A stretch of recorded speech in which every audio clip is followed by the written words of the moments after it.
وبركاته.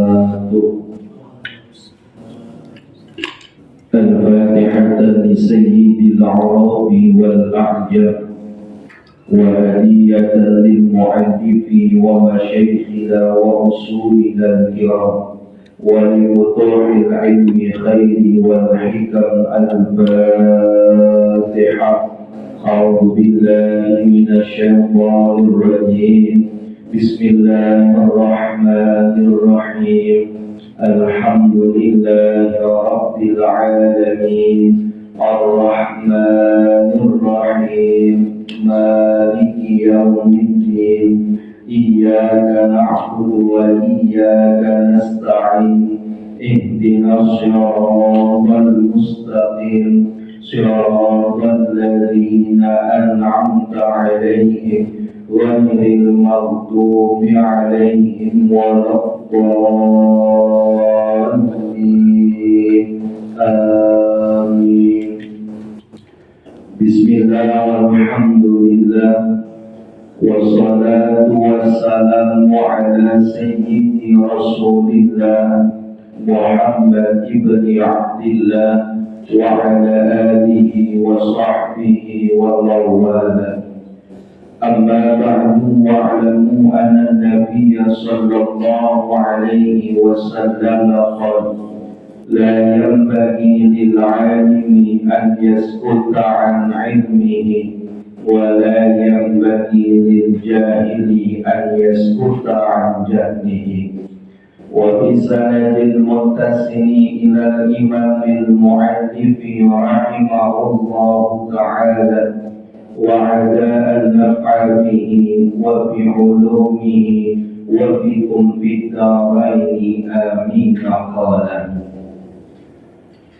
وعن ميمونة زوج النبي صلى الله عليه وسلم أن فأرة وقعت في سمن فماتت فيه، فسئل النبي صلى الله عليه وسلم عنها فقال: ألقوها وما حولها وكلوه. رواه البخاري وزاد أحمد والنسائي في سمن جامد. وعن ميمونة زوج النبي صلى الله عليه wasallam. Satu riwayat hadis melalui Sayyidatuna Maimunah. Beliau merupakan salah seorang daripada istri Nabi. Beliau mengatakan anna faqratan, bahwasannya seekor tikus waqa'at fi samanin, terjatuh kepada minyak samin. Famatat fihi, dan mati di dalam minyak samin itu. Fasu'ila Nabi sallallahu alaihi wasallam anha, maka Sayyidatuna Maimunah bertanya kepada Nabi tentang permasalahan tadi, tikus yang mati tadi. Faqala, maka Nabi menjawab, al-uha, buanglah tikusnya, wa ma haulaha, dan apa-apa yang sekitarnya, wa kuluhu, kemudian makanlah. Rawahul Bukhari, meriwayatkan hadis ini di dalam kitab Sahih Bukhari. Wa zada Ahmad wan Nasa'i, dan menambahkan teks hadis ini melalui jalur Imam Ahmad dan Imam An-Nasa'i fi samanin jamidin, dengan dobit catatan minyak samin yang padat. Jamaah yang dimuliakan Allah Subhanahu wa taala, puji syukur sama-sama kita panjatkan kehadirat Allah Subhanahu wa taala yang telah mengaruniakan, yang telah menganugerahkan kepada kita beribu-ribu nikmat, bahkan berjuta-juta nikmat, baik nikmat iman, nikmat Islam, terlebih nikmat sehat wal afiyah. Alhamdulillah, Allah Subhanahu wa taala masih memperkenankan kita untuk bisa hadir di tempat yang penuh keberkahan ini. Mudah-mudahan hadirnya kita menjadi obat buat kita, hadirnya kita menjadi wasilah akan turunnya keberkahan dari Allah Subhanahu wa taala. Amin amin ya rabbal alamin. Jamaah yang dimuliakan Allah, kita masih melanjutkan kajian hadis ahkam kita yang masih berkaitan tentang jual beli.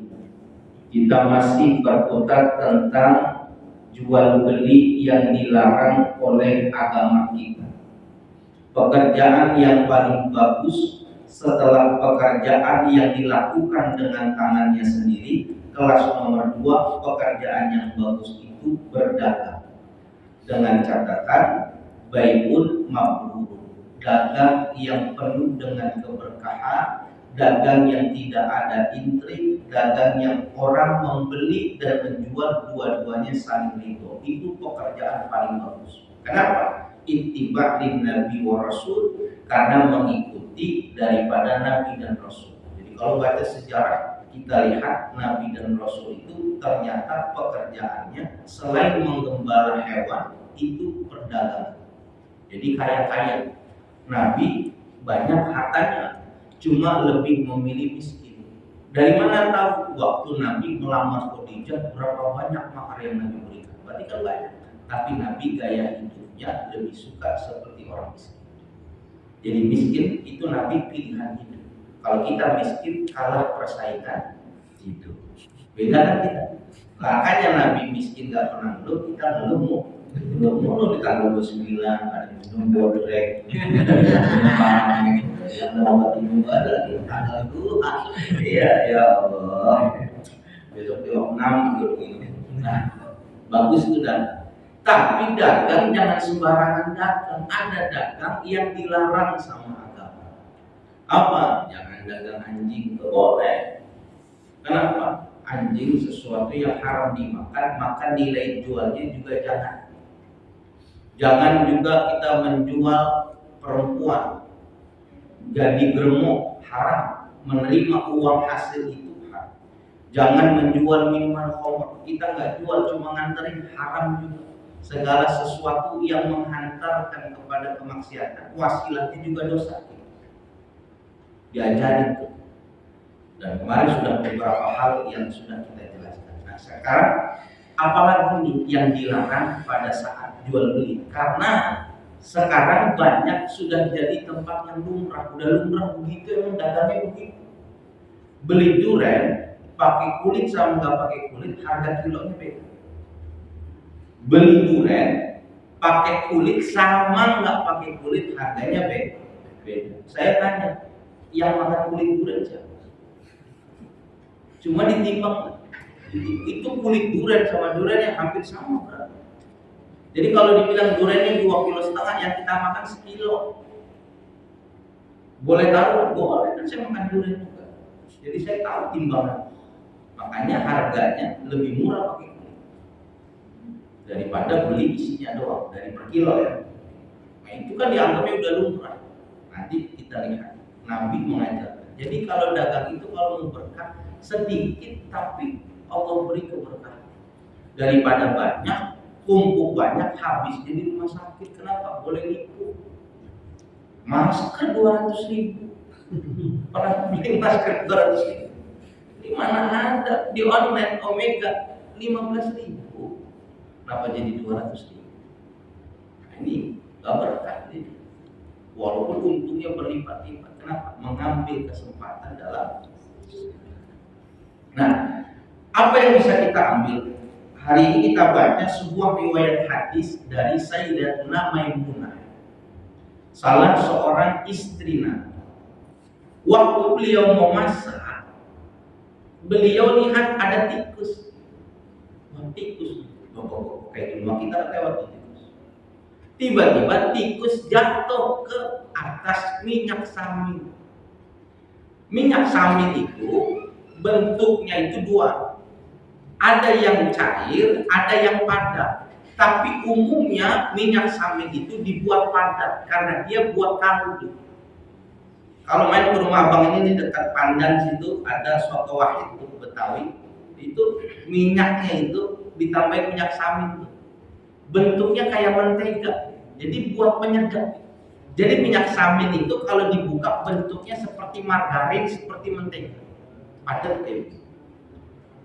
Beliau Sayyidatuna Maimunah lihat tikusnya jatuh di tempat menteganya itu, minyaknya itu. Jadi kalau kita lihat gambarannya begini, orang mau bikin hamburger itu nggak pakai minyak goreng, pakainya mentega. Jadi mentega itu pengganti dari minyak goreng, lebih steril menurut mereka, lebih bagus, lebih bergizi. Ini kalau di sana minyak samin namanya. Waktu beliau memasak, dilihat tikusnya mati di atas itu. Segede itu tong minyak samin, ada tikusnya di situ jatuh, mati di situ. Bingung nih, ini gimana? Dibuang apa gimana nih? Maka Sayyidatuna Maimunah bertanya kepada Nabi. Maka hikmah yang pertama apa? Fas'alu ahla dzikri in kuntum la ta'lamun. Maka hendaklah orang yang tidak memiliki pengetahuan harus bertanya kepada orang yang lebih paham supaya tidak salah di dalam menentukan satu hukum. Jangan seenaknya. Batal itu kata siapa? Kata guru saya. Gurunya ngomong apa? Pokoknya batal. Pokoknya batal. Nggak bisa begitu loh. Kita harus benar-benar bertanya pada satu hukum yang kita nggak tahu. Ini istri Nabi nih. Kita keturunan Nabi juga bukan. Makanya kita kudu tanya. Maka beliau tanya langsung sama suaminya juga Nabi. Ya, anu nih tikus Arab gede mau makan korban. Tikus Arab gede-gede makan korban. Tikus kita kecil-kecil makan tulang. Tulang kita tuh dia makan itu makanya kecil-kecil. Birok doang paling kecil. Kalau tikus Arab tuh kayak buaya tuh gitu. Ini tikus jatuh nih. Bagaimana kata Nabi? Jangan sampai salah ngerti ini. Al-Quran, buanglah haknya itu balik ke tikus. Tikusnya buang. Lalu daerah wa mahaulah, daerah yang terkena dari dampak matinya tikus buang. Setelah itu wakuluku, lalu makanlah. Yang dimakan apanya? Menteganya, bukan tikusnya yang dimakan. Ustaz Pati ini cerita. Air yang kejatuhan lalat maka dicelupkan kembali lalat. Kenapa? Karena pada sayap lalat itu entah di sebelah kanan atau kiri ada racunnya. Di sebelahnya itu ada penawar. Jadi kalau dia masuk baru setengah masih hidup, celupin dulu semuanya supaya yang tadi ada penyakitnya netral. Itu hadis Nabi. Baru setelah itu minum. Ama murid Ustaz Pati diminum, dia bilang sempet. Kenapa lalatnya nggak dibuang? Jadi yang mati dicelupin langsung diminum. Jadi lalatnya masuk Ustaz Pati, habis dicelupin lu buang. Enggak, ini dicelupin tiga-tiganya, dia minum, dia bilang sempet. Dia dulunya salah. Hadis ini kalau tikusnya jatuhnya di sini nih, tikusnya angkat, buang. Tikusnya daerah yang sekitarnya dia mati dibuang dan yang sininya suci boleh pergunakan untuk makan. Kenapa diperbolehkan? Karena margarinnya padat sehingga darah yang mati di situ nggak nyebar kemana-mana, cuma ke sekelilingnya doang, nggak bakal kok seluruhan karena bentuknya padat.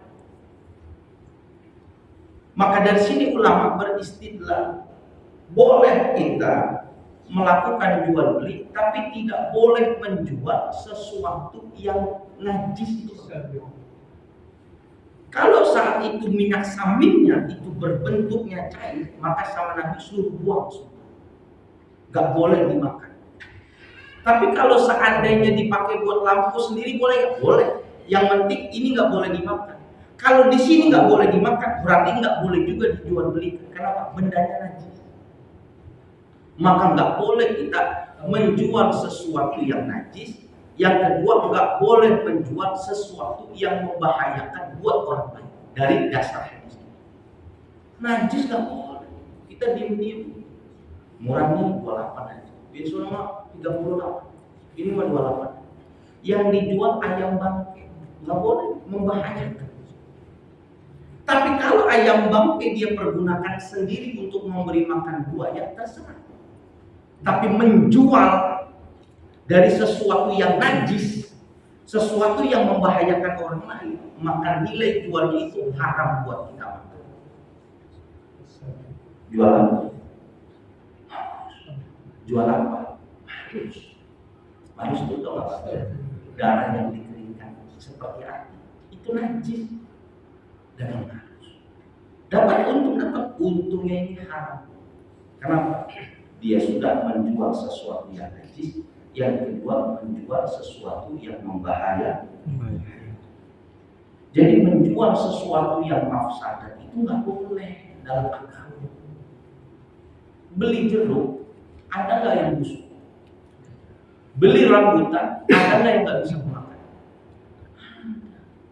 Jadi janganlah menjustis sesuatu itu bagus kalau kita nggak bisa meyakini.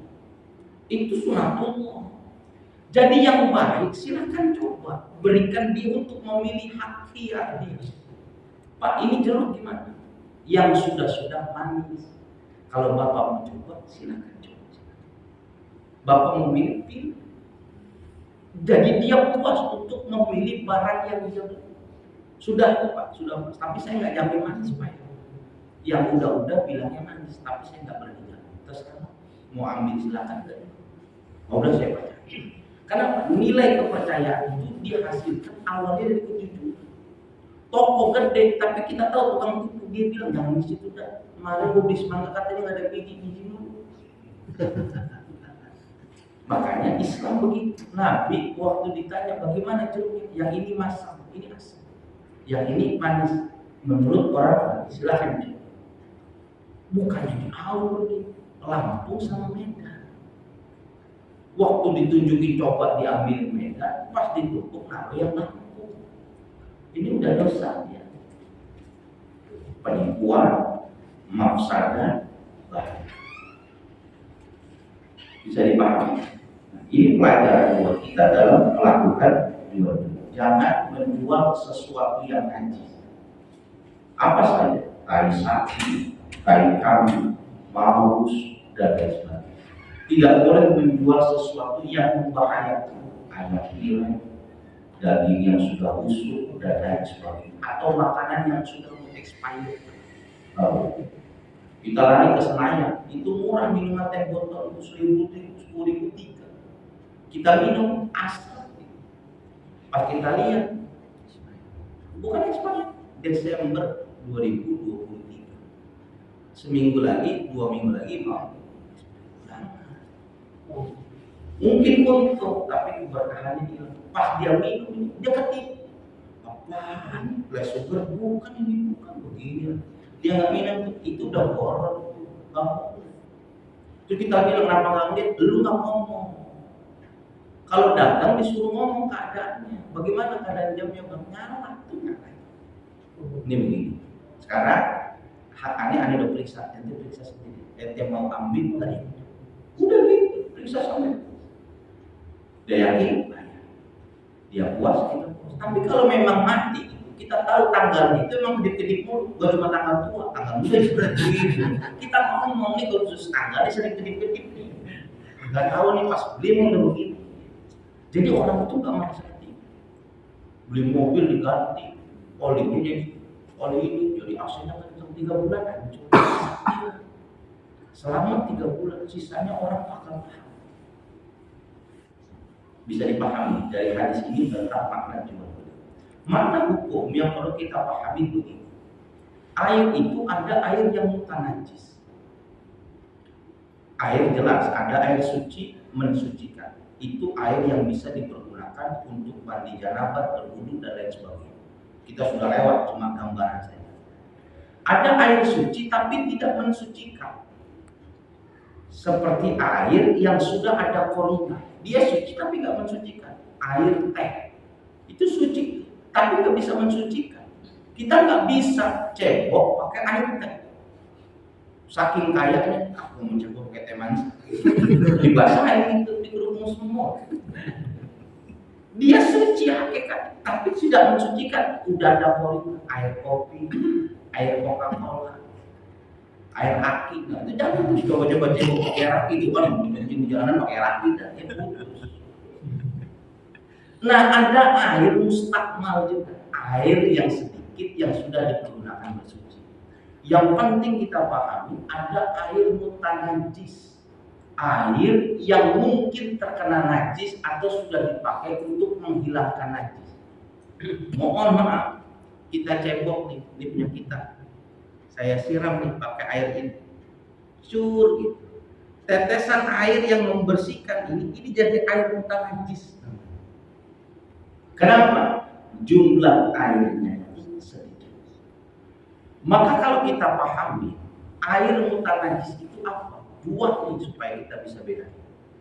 Air yang sedikit artinya kurang dari 2 kula. Berapa 2 kula? Gampangnya 270 liter.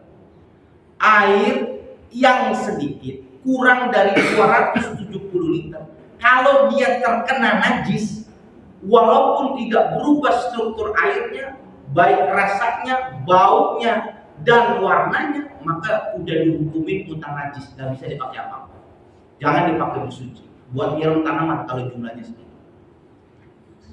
Atau dua nih, sama nih kasusnya.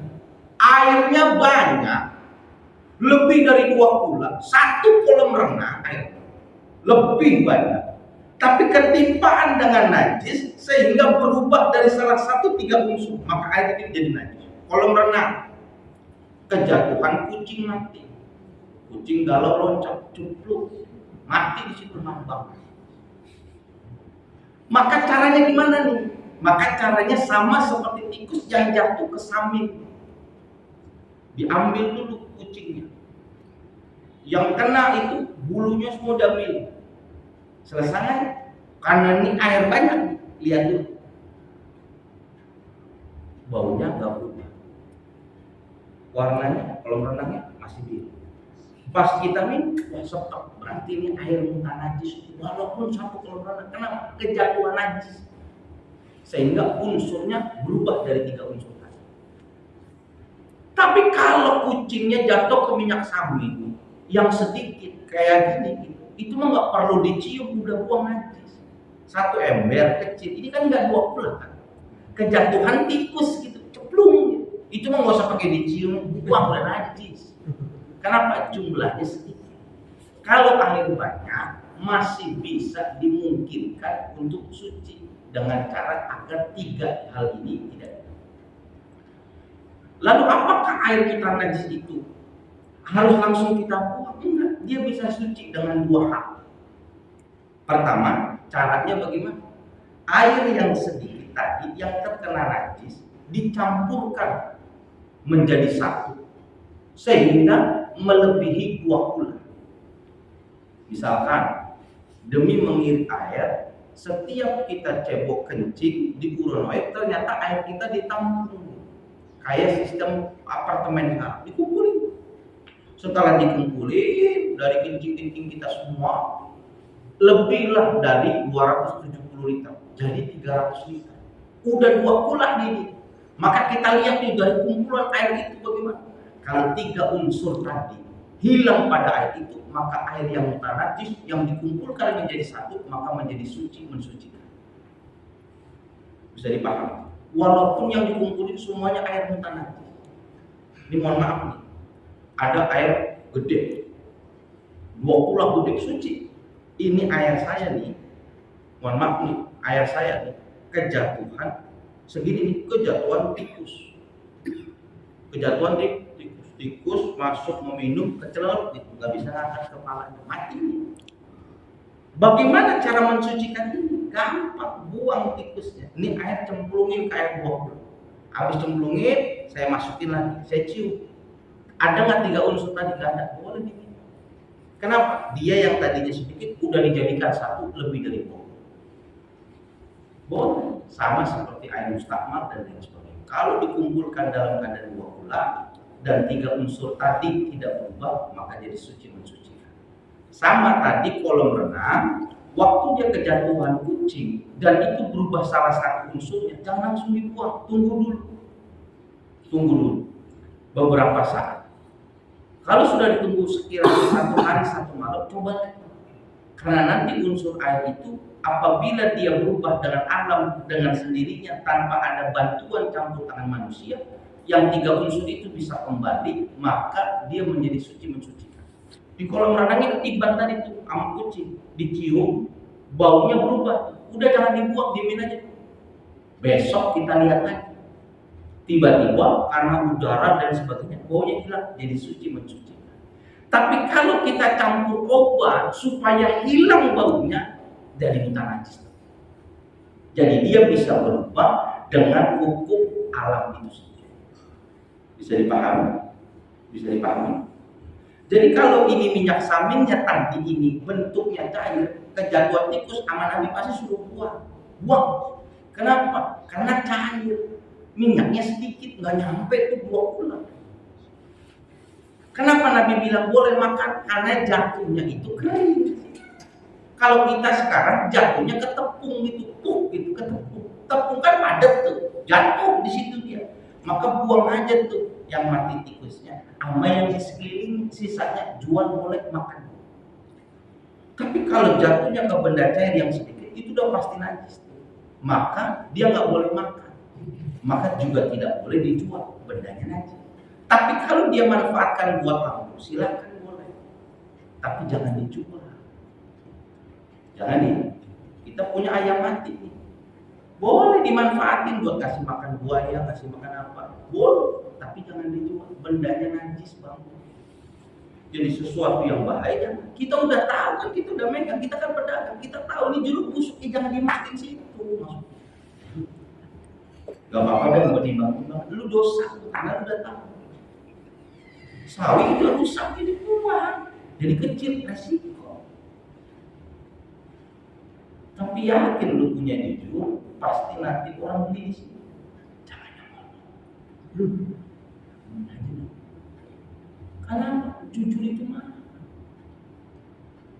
Ya bilang. Dan ini udah ya, udah lebih ya. Sebelum dibungkus bismillah nih saya tambahin nih biar hangat. Kata orang kita mau minta tambahin udah pasti ditambah. Orang pasti tahu, apalagi ibu beda gopek, tahu deh. Beli beda gopek jadi pindah warung. Nah itu marketnya Nabi begitu, dagangnya begitu, makanya Nabi pulang dagang sama Maisarok diceritakan itu Nabi dagangnya aneh, nggak kayak kita nggak perlu keluar. Tapi apa? Sama akhlak Nabi udah bisa. Kalau sekarang kan yang disortir, jeruk yang murah itu udah agak bisa. Tapi yang nakal tetap aja masukin ke dalam peti. Lu kan udah tahu itu busuk. Lu makan nggak? Nggak makan. Jangan dijual, karena nggak bisa dimakan. Jangan dibilang ini hukum di Indonesia udah lumrah pasti ada yang busuk. Enggak. Itu orang lain, jangan kita. Masa mau ikut yang sama antara yang udah ngaji sama yang nggak ngaji? Manfaatnya apa? Ini habis ratusan tahun yang lalu. Buat bedain kita yang berdagang sama mereka yang dagang tapi nggak ngikutin agama. Pasti yang kaya Cina. Kenapa? Kan dia nggak bayar zakat, kita banyak. Tapi hidup kita lebih berkah. Kenapa? Dia disiksa nanti di sana, kita enggak.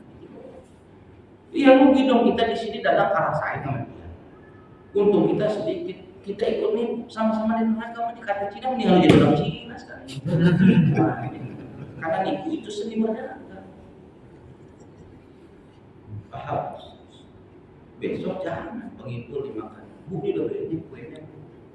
Saya makan itu udah enak. Jangan dijual. Tapi lu rugi itu dari sini. Jangan, udah masuk aja. Jangan makan itu udah biasa, udah bisa masuk. Kita balikin, kita makan nggak ya? Waktu kita beli kecewa, itu agama bilang jangan jual itu. Gak boleh. Jadi saya bilang ini buat diri saya, buat kita yang dagang, supaya bukan menyalahkan orang lain. Jadi sesuatu yang sudah dibilang anggap murah, kita jangan ikut. Jangan. Bisa aja udah busuk. Nanti ketemu mangsa. Saya mau maaf cerita ini masuk, tapi mohon maaf saya lupa nama ulama itu. Saking sudah lamanya, tapi saya teringat waktu ada ulama luar biasa hebatnya. Kaya aja luar biasa. Tahu nggak yang bikin dia kaya apa? Dia itu jual korma yang busuk sama korma yang benar. Dua-duanya dijual. Menurut kita nggak laku. Tapi ulama itu Allah kasih kemuliaan karena dia benar dalam jual. Yang laku ini korma yang busuk. Korma yang busuk. Kenapa lah? Waktu terjadi bencana di Ethiopia, di Ethiopia dulu, di kampung Arab apa namanya? Apa ya Allah Nabi Israel Ethiopia itu ada penyakit kayak semacam penyakit wabah yang orang di situ perutnya sakit. Ada yang jalan cerita Habib, sakit perut saya di kampung saya lebih parah. Kata Habib, ini makan korma saya, tapi yang busuk dimakan. Asam dalam korma itu bisa menetralisir penyakit itu, sehingga yang tadinya dia sakit jadi sembuh. Dia cerita tuh ke kampung Ammar Raja di Ethiopia, diborong tuh kormanya, yang busuk yang dibeli, bukannya enak. Kenapa? Ada dawatnya di situ. Yang enak tuh beli, yang laku yang beli. Kalau lu itu beli busuk silakan, tapi saya nggak jual. Kalaupun saya jual bukan buat dimakan, nggak buat obat, silakan. Yang penting dipisah, jangan dijadiin satu. Ini baiknya kita bagus bilang bagus, jelek bilang. Saya pahami. Ini kenapa diperbolehkan? Karena minyaknya jamin, minyaknya itu kental kayak mentega. Jadi kalau sedikit ketimpa najis, mentega kita ketimpa tuh sama cicak, buang aja cicaknya. Sama yang sekitarnya, sisa dari menteganya makan boleh. Boleh. Tapi jijik, aspek hukum nggak kenal jijik. Makan di atas warteg bawahnya kali juga itu jijik. Kalau kita udah biasa mah biasa. Aspek jijik nggak bisa jadi hukum. Wa an Abi Hurairah radhiyallahu anhu, dan dikuatkan hadis di atas melalui jalur sahabat Abu Hurairah, semoga Allah meridai kepada beliau. Qala, dia mengatakan, qala Rasulullah sallallahu alaihi wasallam, telah bersabda Rasulullah sallallahu alaihi wasallam, idza waqa'atil fa'ratu fis samani, apabila terjatuh tikus di atas minyak samin, fa in kana jamidan, apabila minyak saminnya itu padat, fa'alquha, maka buanglah tikusnya, wa ma hawlaha, dan apa yang ada sekitarnya. Wa in kana ma'ian, tapi apabila minyak itu berupa cair, fala taqrabuhu, maka jangan kau dekati, buang. Ini kita ngomongin kurang dari 20, kita kan nggak punya minyak goreng itu segede orang, kayaknya nggak ada itu. Minyak kita itu 1 liter, 2 liter, jauh dari kata 270 liter itu jarang, kecuali bandar minyak. Waktu minyak kita kena cecak mati masuk, buang, fala taqrabu.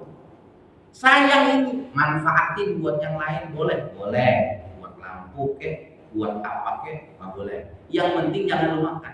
Berarti jangan lu jual, jangan akal-akalan, lu buang, lu campur lagi jadi satu, mutanajis semuanya jadinya. Orang lain boleh nggak tahu, dosa mencampur sesuatu yang dia memperkurang nggak tahu. Dia buka dagangan, memang dagang minyak yang diisi curahan itu kan pakai ember, dia buka tikus mati, dia tengok tikusnya dibuang tetap ditaruh.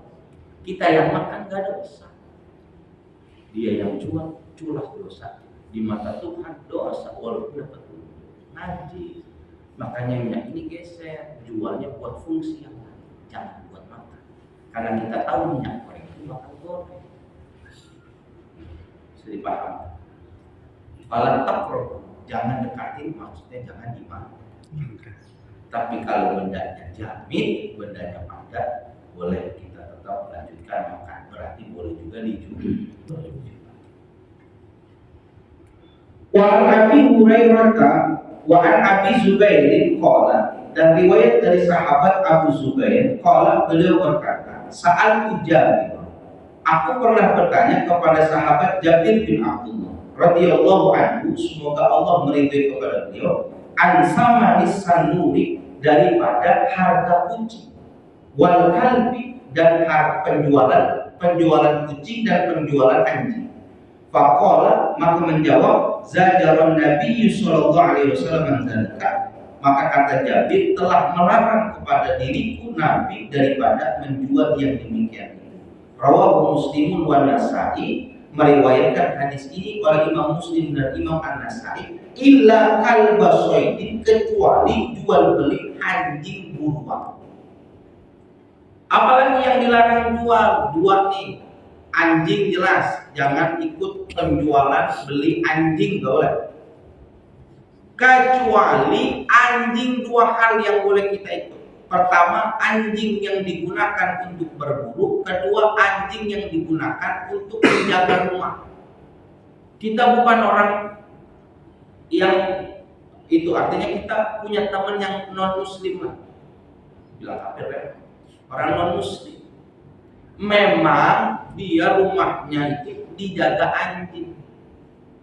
Dia tanya sama kita, kalau beli anjing yang bagus di mana? Barito udah tutup. Kita bilang beli aja, ada di temen aneh, dia memang jual beli anjing. Memang buat apa? Buat jaga rumah. Dia beli, senang, dia kasih duit kepada kita. Tadi temen lu kemarin beli anjing gua. Anjing yang mana? Anjing yang ini buat jaga rumah, bulldog. Kita dikasih, boleh kita. Kenapa? Anjingnya dipergunakan buat jaga, atau anjing yang memang dipergunakan untuk berburu, baik berburu penjahat atau berburu hewan buat dimakan. Tapi kalau memang anjingnya buat koleksi, habis dapat beli ini dia anjing Hello Kitty buat dipelihara, jangan. Buat yang lain. Kenapa? Jual beli anjing, nilai jual beli anjing, perantara anjing, selain dua anjing itu haram dalam agama. Kita makan jadi penyakit buat kita. Yang kedua nih yang jangan, jual beli kucing juga jangan. Tapi Habib ulama kaya di Jakarta Selatan itu kucing. Maka waktu dia jual beli kucing, seperti niat yang saya pernah katakan, jangan menjual kucing, tapi kita memberikan harga perawatan daripada kucing. Kenapa kucing di jalanan gak ada harganya? Gak ada yang merawat. Batuk pilek paling orang ngasih bodrek. Itu baru dikasih air, kawin aja bodrek, ditelan gitu sampai keselam. Hidup syukur, mati ya udah kucing jalan. Makanya gak ada harga. Kenapa tuh Anggora, Persia mah dirawat, dan dia wajib ke salon dalam 1 minggu sekali. Mandinya baik. Kita kan mandi 2.000 di pom bensin. Itu yang mandinya mahal. Saya pernah cerita, Ustaz Abi Maki cerita, ada kucing meriang. Diperiksalah ke dokter, itu bayar dokternya 1.200.000. Kata dokternya kucing ini sakit meriang. Kenapa? Kakinya nginjek duri. Kucing kaki nginjek duri, mampus banget. Jadi 2,5 juta itu baru sekali sakit. Waktu dijual, maka niatnya saya jual perawatan dia, lahirinnya, bukan sosok kucing. Nanti ketemu dengan orang hukumnya yang menjual air, bagaimana? Sama. Nggak boleh kalau mata air kita jual, dosa. Air mah bukan punya kita, tiba-tiba nongol. Ya kan? Kebetulan di tanah milik kita. Kita beli tanah, nggak beli sumber air. Waktu ada orang minum situ, dia bilang minum bayar 1 gelas gopek, itu haram uang yang diminum. Karena mata air bukan dia yang beli, Tuhan yang kasih ke ini. Aqua apa? Aqua yang lu beli, biaya kemasannya. Itu air disedot, disaring dengan 7 kali saringan. Bayangin kalau air tetes 7 kali saringan, turunnya berapa banyak? Dikemas dulu, cetak ininya, distribusinya, itu dibayar biaya pengelolaan. Tapi kalau mata air yang benar kita beli tanah di situ, keluar air sendirinya, nggak boleh kita jual. Faidul ma' berlebihan dalam air nggak boleh. Nanti jelas lagi sperma dan lain sebagainya. Makanya minum pelit-pelit gitu. Pak minta air Pak, ya boleh. Tapi kita ngasih biaya jasa listriknya. Karena dia akhirnya ngebor itu nyala pakai listrik bayar itu PLN. Kalau nyalain keran itu naik terus kan. Nah, dia bayarnya biaya listriknya bukan air. Tapi kalau dia niat jual airnya terus kenapa? Ini dari Tuhan untuk kehidupan manusia. Bisa dipahami? Kucing juga begitu ya. Kucing juga begitu. Nah, waktu kita bantu nganterin dia nggak dibayar. Kucing mahal ya perawatannya. Jangan bilang kucing, iya perawatannya mahal. Pasti diceritain. Nah, waktu kita nganterin kucing ini yang mahal ini perawatan, bukan jual kucing. Bisnis sudah boleh, bisnis perawatan kucing. Lu jual kucing ya? Iya, tapi yang gue jual perawatannya. Apa? Kucingnya mah gratis dari Allah kucingnya. Cuma nih bulunya nih gue yang potong. Kalau ada bulu gue pedit. Kalau dia gatal gue kasih keluar. Kalau dia pusing gue pijitin. Ada gue kasih bodrek. Expect lagi. Pusing banget. Pusing banget. Paham? Anjing boleh dalam dua hal saja. Anjing duluan dan anjing yang menjaga. Ini satu hadis panjang lagi nggak apa-apa ya? Boleh. Sebelum nanti yang penting kita beli darah.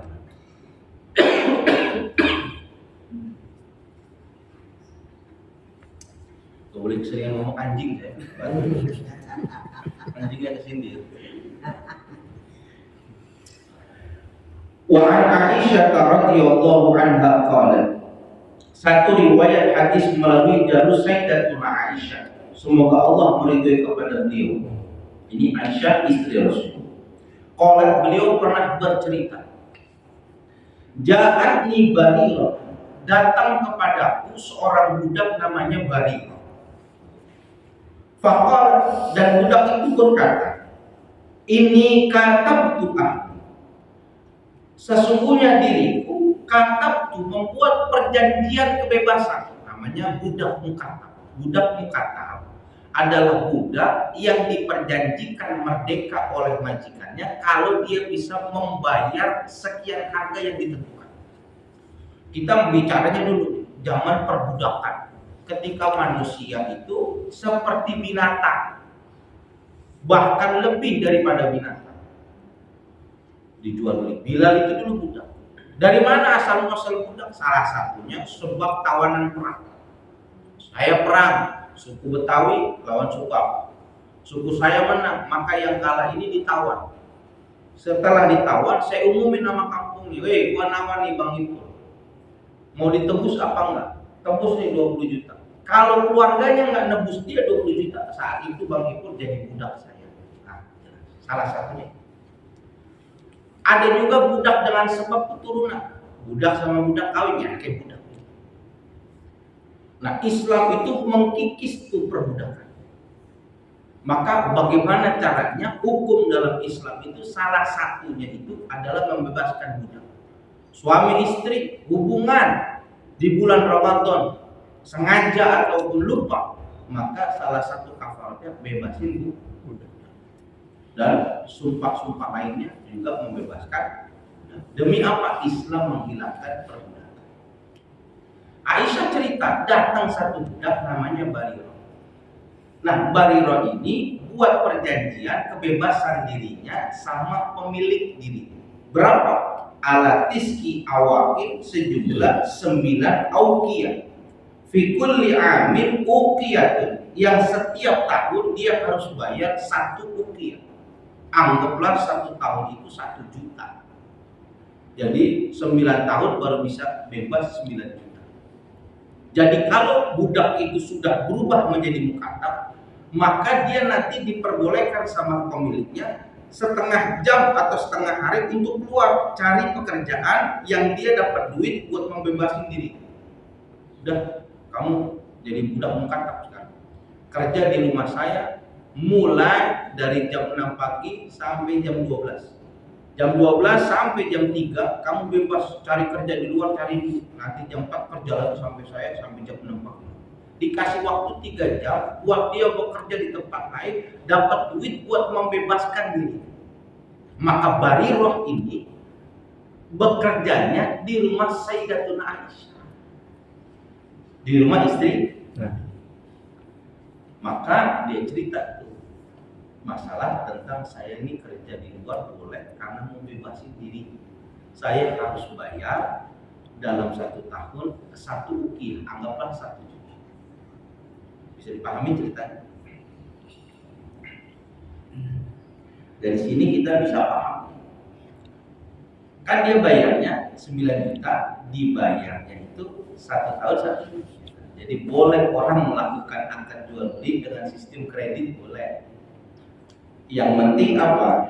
Harganya dan waktunya jelas. Nggak boleh kredit mobil gua sampai kapan? Sampai hati gua puas. Nggak boleh kredit mobil sampai hati gua puas. Kadang gua pengen 2 juta cukup, kadang gua bisa juga, nggak boleh. Nggak jelas. Dan ini ada berlaku, bank dia nggak tahu langsungnya sampai kapan masalah gade rumah. Masa dia nggak tahu klausulnya? Ini kan masalah, dia ditagih dulu, dia pusing itu, gua lunasnya kapan? Kalau dagang harus jelas, tapi jangan melebihi dari harta. Kalau melebihi harta nanti ada cara elaknya. Kita yang kredit motor, kalau kita itu ngasih keuntungan ke dia itu nggak kurang dari 8 juta. Kita beli mobil ngasih keuntungan yang nggak kurang dari 60 juta. Berarti kan melebihi dari harganya. Itu nanti ada akadnya. Yang hebat orang Islam beli dengan harga yang sama, memberikan kemudahan buat saudaranya, itu yang hebat. Emang harganya 10 juta, saya tahu dia nggak sanggup, tapi dia butuh alat ini buat hidup, bayar 1 juta 10 bulan. Itu yang hebat, harganya sama, harganya jelas, waktunya temponya itu yang bagus. Kadang lalu orang 10 juta, nggak cukup, uangnya dari mana? Istri 3, anak 16. Orang Islam yang hebat itu bagus, harganya tetap, dia nyicil dengan waktu yang ditentukan, itu meringankan saudara. Itu ganjarannya. Udah bawa dulu aja. Jangan begitu, nih bingung dia. Kasih, dibawa aja. Mau bayar nyicil boleh. Nanti mau nyicil apa? Nyicil aja. Berapa? 100.000. Jadi ya saya bisa. Itu yang bagus. Itu yang kalau mau nilainya dilebihkan, nanti bikin hell lagi. Bagi ini jamnya 2 juta, gitu kan? 2 juta. Bang ini kan menjaminan 2 juta dia. Nah, Bang Andi kan baiknya nyicil tuh, berarti kan saya tertahan tuh buat mengelola yang lain. Bagaimana misalnya jam ini saya beli dulu 2 juta, lalu saya jual lagi ke Bang Andi 2.500.000. Tapi Bang Andi boleh nyicil, ridho nggak? Oh ridho, kenapa? Jadi dia nggak beli ke pusat beli-beli.com, belinya sekarang ke saya. Memang saya yang transaksi. Boleh nggak? Boleh. Itu namanya elak. Itu kita beli motor itu begitu sebenarnya. Anggap aja motor kita dibeli dulu sama Adira. Adira jual yang lebih 60 juta. Kita mau nggak mau. Kenapa? Karena kita nggak bisa bayar cash. Tapi yang benar Islam nggak begitu. Dan ini di masyarakat. Harga rokok kalau beli cash sama kreditnya kredit, kalau ngutang di warung itu harganya beda. Sampo Namil itu 34.000, tapi kalau ngutang jadi 40.000 di Kampung Paru. Karena dia bayarnya nggak jelas. Ya kalau dia itu sih terserah, cuma kan ya begitu. Kita jangan begitu, kita mah ngeringanin. Kita tahu dia depan banget Bang Ibu. Memang jawabannya kan nanti kasih yang besi. Kasih aja, lu mau bayar lu. Saya kuatnya bocah, udah jadi. Itu yang bagus. Jangan. Itu gua kesel bisnis gua tuh. Yaudah, bayar 50.000 2 tahun. Itu nyiksa dia. Dia nggak boleh. Jangan. Walaupun yang bagus, paham ya. Jadi di sini saya membebasin diri saya. Boleh sistemnya nih. Yang penting apa? Tahu harganya, tahu tempo batas waktunya. Dia setiap bulan, setiap tahun bayar 1 rupiah selama 9 jam. Pak ini, oleh karena itu tolong saya. Ini saya waktunya bayar nggak punya, tolong saya. Fakultu, maka berkata aku Aisyah, in ahabba ahluki, apabila bersedia majikanmu, a'uddaha, untuk mohon maaf, in ahabba ahluki, apabila bersedia majikanmu an a'uddaha, untuk aku membayarkanmu lahum mereka, wa yakunu, dan adalah syaratnya walauka li, yang menjadi pembebasnya itu diriku, fa'altu, maka aku kerjakan. Begini, bantu saya dong Aisyah, saya harus bayar nih pembebasan diri saya. Bila ini aja kata Aisyah, bilang kepada majikanmu, saya bayar kamu. Nih, saya bayar. Tapi nanti buktinya itu yang membebaskan kamu itu saya. Karena kan saya yang bebasin, kata Aisyah. Paham nggak ceritanya? Tolong saya dong, saya harus bebasin diri saya, kita harus bayar. Udah waktunya bayar. Gini aja lah kata Aisyah. Kekurangannya saya bayar. Tapi nanti notaknya yang membebaskan kamu itu saya, karena saya yang bayar. Fazahabat Barirah ila ahliha, tapi pergi Barirah kepada majikannya, faqalat lahum, dan bercerita kepada mereka, fa'abau alaiha, mereka menolak. Bagaimana bos, ada yang mau bebasin saya, tapi nanti akta notarisnya, notanya yang membebaskan dia. Maka majikan mau, kenapa aja? Lu kan gua kasih kesempatan. Kalau mau bebas, lu habis bayar, tetap yang bebasin gua. Kalau mau bikin logika begini, ini Masjid Al-Manar bangun. Masjid Al-Manar lagi dibangun, ya kan? Lalu di sebelahnya ada material. Maka hukum Islam kalau belanja sama yang dekat. Belanjalah masjid ini di toko material itu sampai punya utang 100 juta. Masjid harus bayar 100 juta. Maka suruh materialnya bayar aja dicicil. Tiba-tiba datang bos jam Bang Ipul dari Jepang. Utangnya berapa? 100 juta. Yaudah, nih saya kasih duit 100 juta. Bayarin ke material. Bilang nanti notanya atas nama saya. Emang dia yang ngasih? Kata yang material nggak bisa. Kan gue yang bantu. Itu mah gue jasa gue. Ini orang Yahudi, orang-orang kafir gitu. Nggak bisa. Kalau lo mau nota atas nama lo, nggak usah bayarin, nggak usah. Gue nggak mau nerima. Kalau lo mau bayar, tetap aja itu jasa lo. Lucu nggak? Lucu. Ini yang terjadi sampai Nabi marah sih. Jadi tetap dia yang mau berjasa. Padahal dia cuma minjemin doang. Bisa kebayang nggak cerita? Jadi dia pengen tampil. Kayak ada orang dikasih bantuan, suruh bagi-bagi itu. Dia nggak ngomong atas nama dia, jadi sama modelnya begini. Padahal akadnya saya minta tolong Bang, tolong kasih ke orang yang nggak mampu ya. Karena di kampung saya kaya lantai semua. Kamu itu kan susah ya. Pulang ke kampung dia nggak ngomong atas nama dia. Ini sama nih kayak model begini. Dia tetap mau diambil uangnya 100 juta dari Bang Ibu, tapi tetap maunya atas saya yang bebas. Kasusnya sama, nolak dia. Boleh Aisyah bayarin kamu, tapi tetap aja kalau dibilang orang yang nebus kamu saya yang bebas. Jahatnya. Fajahat min indi, maka Barirah datang lagi min indihim, dari sisi mereka. Wa Rasulullah sallallahu alaihi wasallam, dan Nabi dalam keadaan. Barirah laporan ke Aisyah pulang dari sana. Nggak mau, ibu boleh bebasin saya, tapi tetap aja notanya mereka yang bebas. Rasul lagi ada di situ duduk. Faqala, maka berkata Aisyah, inni qad aradtu dzalika alaihi, sesungguhnya telah menawarkan syarat atas mereka, fa'abau, mereka menolak.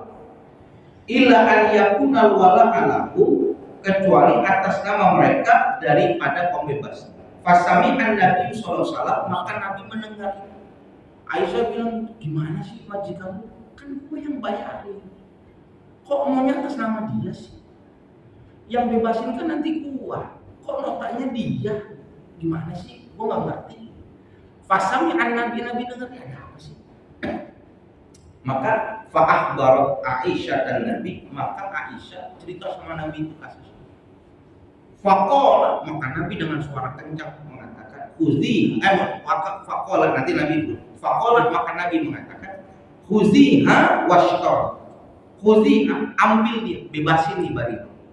Washtarati, dengan syarat lahumul wala'a, bagi mereka enggak apa-apa yang membebaskan. Fa innamal walahu, maka sesungguhnya sebenarnya orang yang memerdekakan liman aqtaqo adalah mereka yang membebaskan. Kata Nabi, udah deh, gak apa-apa, udah, ini baru kamu bayar, gak apa-apa atas nama mereka, asal kamu tahu yang namanya orang yang membebaskan, yang memerdekakan, dialah orang yang membebaskan. Biarin dah kwitansinya atas nama yang material ini, biarin dia. Asal kamu tahu siapa yang membebaskan, dialah yang memerdekakan. Nabi mau pesan, ngajarin Isa udah biarin. Sama nih kita, kalau ada orang itu udah biarin aja. Kita denger nih, mohon maaf nih, yang bayarin makan itu siapa? Bang Erwin. Iya, dia yang bayarin makan soto. Oh ya. Padahal gua yang ngasih Bang Erwin suruh bayarin makan, gua nggak sempet nemenin. Gua mau pulang, Bang Erwin cuma bilang makannya kumpul, makan. Dia mau main bayar aja. Emang kita nggak ada yang nanya, busur habis gajinya. Saya tahu, saya kan nggak mungkin nanya. Kemarin jadi makan satu, tadi Bang Erwin bayarin kasih rokok. Yang bayar Bang Erwin bilang, ya dia nggak bilang tapi dia yang ngasih. Nah, kita kalau kita nih kayak Nabi ya udah deh. Gosok lu mana kata itu nggak perlu tuh Islam begitu lagi paham. Ganjarannya itu tetap dapat Bang Ibu. Dia laisa min adalah, dia nggak nilai nama. Jenisnya nih orang kafir Quraisy. Dia mencari nama tapi bukan kerjanya dia. Waktu kerja bakti dia nggak hadir. Dia udah bersih, dia foto indahnya kamu. Sama. Paham ya. Dia sama di waktu kerja bakti dia nggak nongol. Waktu kamu udah bersih dia bikin video indahnya kamu. Kerja kan ya? Nah, modelnya sama nih kafir semua. Fa'alat Aisyah radhiyallahu anha, maka melakukanlah Aisyah sebagaimana dipesankan sama Nabi. Summa qama Rasulullah SAW finnas, kemudian Nabi mengumpulkan dan berbicara di hadapan manusia semua, di sahabat. Fahmidallahu wa asna alaih, kemudian Nabi memuji kepada Allah dan menyanjung kepada Allah. Summa qala amma ba'du, kemudian Nabi mengatakan sesudah saya berkata dan memuji kepada Tuhan, fama balur rijal, mengapa orang-orang suka menggunakan syarat yashtarutuna, yang mereka bersyarat syurutan dengan syarat-syarat laisa fi kitabillah ta'ala, yang syarat-syarat itu enggak ada di dalam ajaran agama Allah. Kenapa orang-orang sekarang itu demen menggunakan jual beli bersyarat yang syaratnya itu ditentang oleh agama, enggak ada dalam Al-Qur'an. Nih, gue jual nih, Bang Erwin, apel, tapi dengan syarat nggak boleh dimakan. Ini kan bertentangan. Kenapa? Ketika sudah dijual itu sudah hak pembeli.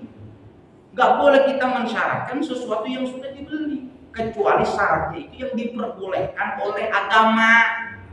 Masa beli apel nggak boleh dimakan? Nih saya nikahkan kamu dengan anak saya, tapi nggak boleh dijima, nggak boleh karena udah istrinya. Tapi kalau syaratnya itu adalah sesuatu yang diperbolehkan oleh agama, boleh. Ini saya nikahkan kamu sama anak saya, tapi saya pesan sama kamu dengan syarat jangan sakitin dia. Al-Quran juga bilang nggak boleh nyakitin istri. Itu sesuai boleh. Jual beli boleh bersyarat dengan syarat yang dibolehkan oleh agama. Tapi kalau bertentangan sama kata Nabi, kenapa sekarang orang demen banget nyakitin yang aneh-aneh? Yang ada di dalam agama. Kan udah jelas yang memerdekakan itu adalah orang yang membebaskan. Kenapa jadi orang yang berhutang membebaskan dirinya, dia cuma nerima hartanya, dia yang minta? Kan lu dibayar satu aukian, kok minta lu yang membebaskan? Lu kan cuma nolong lu. Yang bebasin Aisyah, harusnya Aisyah yang dapat nama. Ini kenapa banyak? Jadi kenapa banyak yang model begitu sih? Dagang model begitu. Dia nggak boleh jual beli dengan syarat, tapi syarat itu yang diperbolehkan oleh agama. Paham? Itu boleh Bang Ibu. Boleh. Garansi boleh nggak? Boleh. Emang agama memperbolehkan. Tidak ada yang tuh ini ila ajar musafir. Boleh. Yaudah saya kasih garansi. Baterai 2 tahun. Tulis. Gak apa-apa. Karena ngasih jaminan aman. Boleh. Maka syarat bagaimana saja laisa fi kitabillah, yang tidak ada di dalam kitabnya Allah, aturan Allah, fahuwa batil, maka itu tertolak. Kalau ada syarat tapi bertentangan sama agama, syaratnya batal. Gak usah diikuti. Gak usah diikuti. Ini boleh beli tapi jangan dimakan. Jangan diikuti. Makanan. Kenapa? Udah hak saya. Udah istri saya. Makanya mertua yang bagus bilang, boleh nikah sama anak saya, tapi kalau bisa tinggal di sini aja. Kalau bisa, jangan kudu di sini. Kenapa? Waktu sudah akan nikah, hak suami mau dibawa kemana saja. Tapi juga jangan kita mentang-mentang, bapak nggak tahu apa. Soalnya pagi-pagi udah ini, bapak nggak tahu apa. Syarat yang tidak ada di dalam nikah boleh batin. Jangan sampai banyak nah. Juga ini kadang-kadang sekarang oper juga, bermain di warga. Wahkan yang atas syartin sekalipun adanya 100 syarat itu, bukan 100 syarat, udah 100 syarat udah lumrah gitu. Tapi ada nggak dalam kitab buku? Ada, nggak boleh kalau udah 100 syarat. Jangan 101 aja nggak boleh dalam agama. Kalau Allah ketetapan Allah adalah lebih benar. Wasyarullah awsat, dan syarat Allah itu lebih jelas. Wa innamal wala'u liman a'taqa. Sesungguhnya orang yang memerdekakan adalah orang yang membebaskan. Ini jelas di sini. Dan di sini Nabi mengatakan adalah dengan suara yang kencang. Maka kita boleh berkata dengan lantang untuk memberikan pengingkaran pada sesuatu yang diingkari. Boleh itu. Kalau boleh itu begitu. Dosa itu menunjukkan pengingkaran. Dan kita harus jelasin kenapa marah. Jangan nggak jelas marah. Kedok apa, masuk lalu mengatakan apa, jangan jawab. Udah lu usah tahu dah gua yang marah. Gede ampok. Kita ngomong, gua nggak demen. Syaratnya nggak benar, tidak tahu. Masa syaratnya beli jeruk kudu beli yang busuk? Gua nggak demen. Ada. Kenapa nggak diperbolehkan? Jadi boleh kita melantangkan sesuatu yang sesuai itu bertentangan. Yang keempat, dari hadis ini kita wajib untuk apa? Untuk mengikuti daripada hukum-hukum Allah. Yang kelima, kita harus melakukan jual beli dengan sesuatu yang sudah jelas adanya. Ini jual belinya mudah tidak jelas. Kita tidak boleh menjual sesuatu kepemilikan yang tidak jelas. Beli nih bang, burung murai saya murah dah 200.000. Mana? Lagi terbang sih. Nanti nih warnanya merah nih bang. Nanti kalau ketangkep itu punya gue tuh. Ah itu tuh nggak boleh. Jadi kita jual beli sesuatu yang barangnya. Ini budaknya ada, barangnya jelas. Maka menjual sesuatu yang barangnya tidak ada atau catatan tidak jelas, maka itu tidak diperbolehkan. Lanjut. Lalu yang online gimana tuh? Nanti ada lagi babnya masih panjang. Intinya nggak boleh menjual barang di tempat kita yang barang itu tidak jelas. Ini bang, jual motor di BPKB ini. Ini STNK, motornya hilang bang. Kalau tuh ketemu nih, itu biarin tuh. Bayarin lu di Kawasaki Ninja, biarin kan. Kawasaki Ninja kan mahal, kita jual 2 juta. BPKB-nya ada, STNK-nya, motornya ini. Nggak boleh, karena menjual sesuatu yang tidak jelas. Barangnya kudu jelas. Paham? Mungkin ini saja yang bisa kita pahami. Besok lebih penting ini kita berkaitan tentang jual beli yang tujuannya untuk membaguskan daripada kualitas kualitas keimanan kita, kualitas daripada perdagangan kita supaya berbeda dengan orang-orang yang tidak memahami agama. Demikian cukup sekian. Subhanallah wa bihamdi, asyhadu an la ilaha illa anta, astaghfiruka wa atubu ilaik. Assalamualaikum warahmatullahi wabarakatuh. Waalaikumsalam.